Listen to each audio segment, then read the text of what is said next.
Inaasahang mapapalakas ang supply ng kuryente sa patuloy na konstruksyon ng 69 kV subtransmission line sa lalawigan. Ito ang sentrong usapin na tinalakay sa isinagawang collaboration at coordination meeting sa Bayan ng Parang sa pangunguna ni Mayor Kahar Ibay. Ang News Now sa report.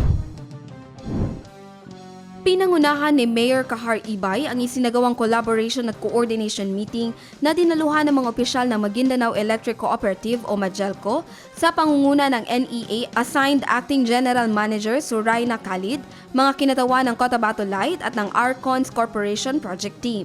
Tinalakay sa pulong ang mga isyong technical at operational concerns kaugnay ng konstruksyon ng 69 kV subtransmission line na magmumula sa Simoy Sultan Kudarat patungong Nituan Parang. Ang proyekto ay sinimula noong gobernador pa ng Maguindanao del Norte ang ngayoy BARM Interim Chief Minister Abdul Rauf Macacua. Patuloy itong ipinatutupad sa ilalim ng pangangasiwa ng Provincial Local Government Unit ng Maguindanao del Norte sa pamumuno ni Governor Dato Tukaw Mastura.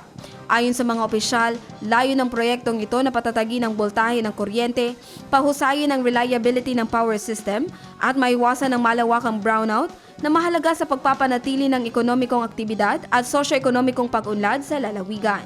Jen Garcia, iMinds, Philippines.